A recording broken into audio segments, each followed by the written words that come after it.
So, Georgia, you and I both went Pokemon hunting with our kids this weekend. I can't wait to hear about your experience. In case you're not going to play the game with your children, you might want to talk to them before they head out. Joining us for some tips is Russell Hawley from Android Central and VR Heads. Welcome, Russell. Thanks. So you wrote a piece about Pokemon and kids. What advice do you have for parents?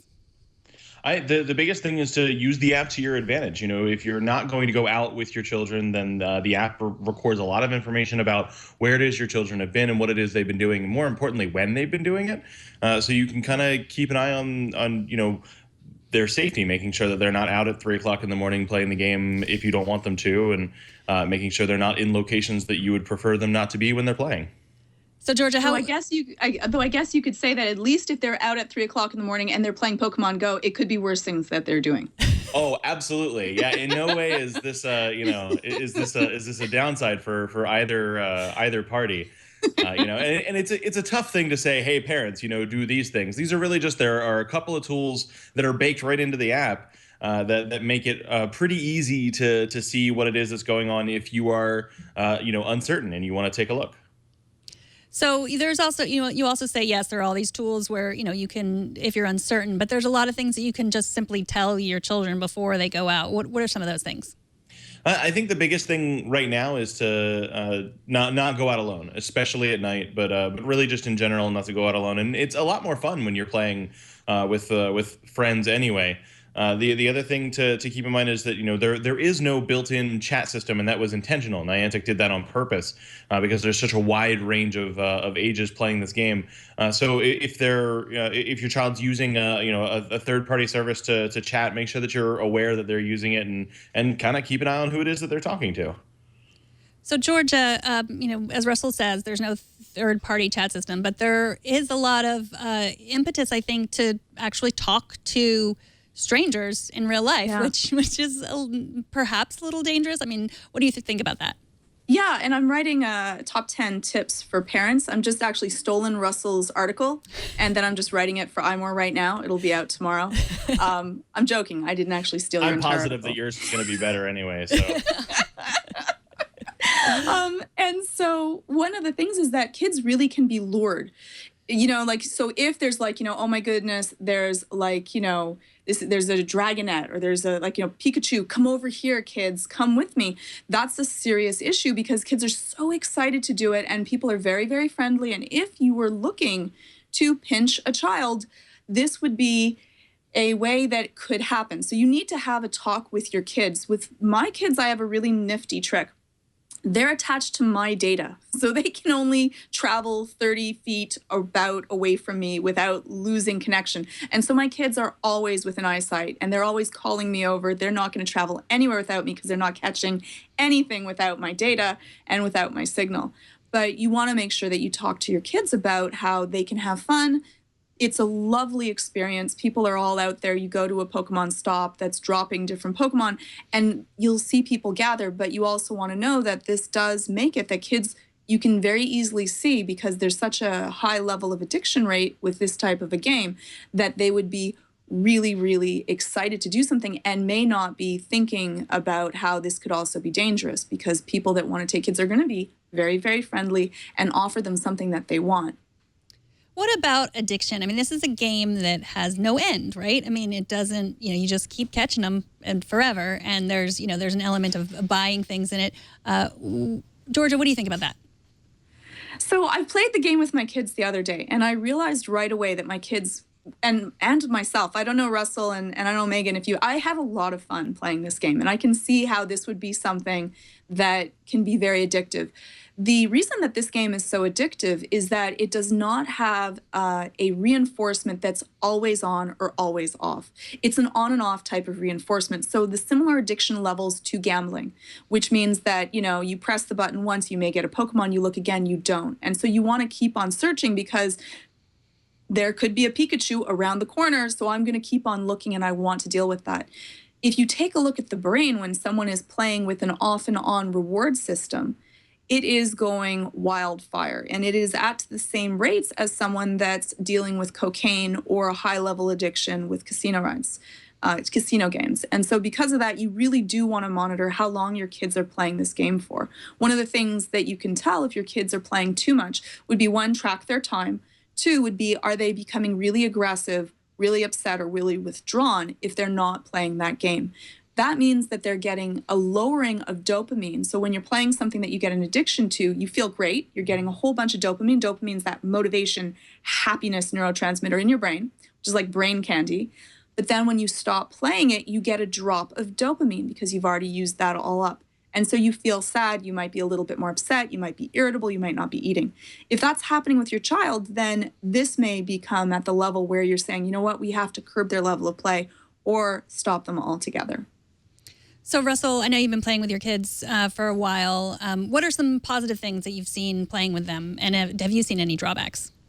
I mean, the most positive thing, just right off the bat is how much time we've been outside in the last week, alone. It's just been so much more time, walking around. And this is something my kids would rather do than be out on their trampoline. It's something they would rather, do than just about anything. As soon as, we're outside, if I'm driving, they ask if they can hold my phone so that they can, keep the scanner open while I'm driving and play in the back seat.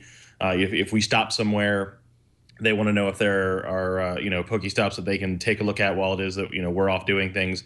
It's really just kind of been an add-on to our day-to-day lives in a really positive way. And some of that has been communicating with, new people as well, not necessarily to a point of exchanging names or walking off or anything, but just, really positive conversations with other people, regardless of what team they're on, in a lot of the very public places that we've been in, to see so many people also playing the game. I know with my kids, it's just, to me, that it's been great. Yes, like going outside, having something to do together that we enjoy. But there is just the impulse control that when it comes down to it, like I'm not completely convinced. I mean, because it's an age thing. I mean, your brain doesn't work like an adult's brain. Like I can tell my child, like, do not cross the street in front of a car. But if they're really into they're catching the Pokemon, then they might anyway. Like that is. Do you think that's a valid fear? I think it's hard to put a blanket label on that. I think it has a lot to do with the environment that the child is in to begin with. My kids have always been really good about paying attention before they do things like cross the street.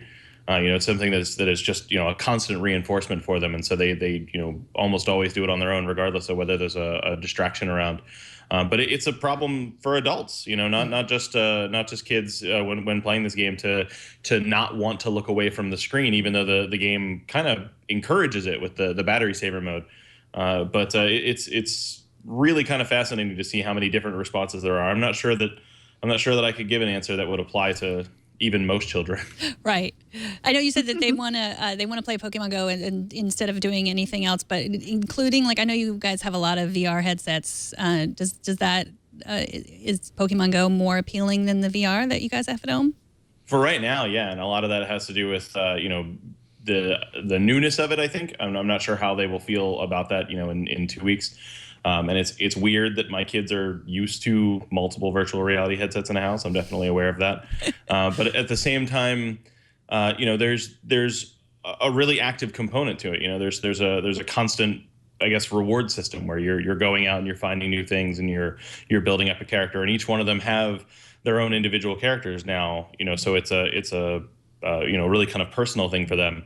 Whereas playing in most of my VR games, when they do have the opportunity to play, is usually 5 or 10 minutes of a single activity, and then they move on to another activity here in the house. I try not to let them play them for particularly long, so I guess they get more out of Pokemon Go, which may be why they prefer it. Yeah, time limits are important. Georgia, what do you think about the backlash against not only the game, but the people playing it? I mean, there's a lot. I mean, we see it a lot in the mainstream media.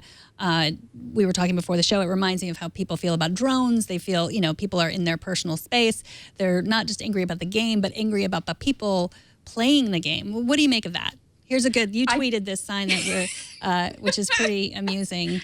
This was the version of Pokemon, get off of my lawn. I think that anything that's really popular, that has a huge group of people that are doing it, it creates a little bit of an us and a them. We weren't outside. You didn't see anyone outside. I think that this has brought a lot of people that were techier, geekier, that we usually spend a lot of time inside of our homes, outside, and we're interacting with each other, which is lovely. But because of that, there's all these people congregating. And so for some people, when they live close to a Pokestop, they're, suddenly all of these people, teenagers, and they're not involved with that. And so one is it creates this storm of, you know what, I don't understand this, and anything that I don't understand must be bad. And two, yes, if I saw a really rare Pokemon and it was right on the other side of like someone's, I can see myself stepping on their lawn to go get it. And so I can see that this would happen and really frustrate people that care about their own personal space. But anything that's wildly popular will end up having a backlash, and people will end up hating it and hating the people that get involved in it. So it does create this us and them.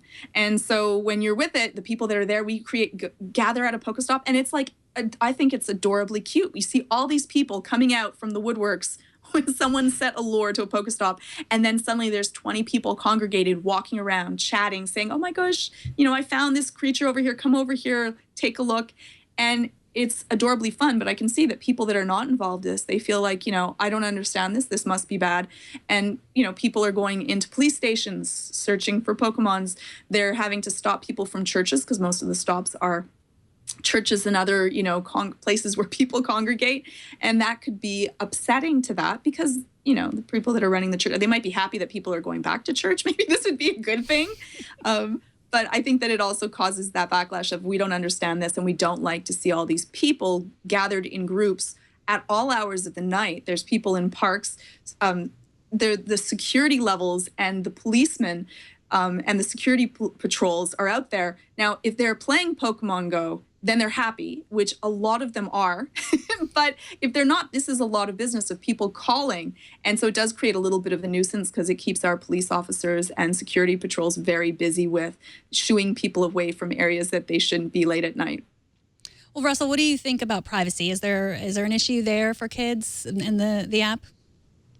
I think that you're going to run into the same privacy issues that you run into with any other online game. It depends on the username that you choose. One of the tips that I give in the article is to not let your child use their proper first name and last name for an avatar name, just because if we do eventually get to a point where those names are shared with other users in the game, then that creates kind of a dangerous vector for people who would want to do something not particularly nice. But really, the privacy level kind of ends there. It's there's not a whole lot in the way of personal information that can be given through the app itself. It would have to be given either personally or through some kind of mass exploit, in which case children are just as vulnerable as adults.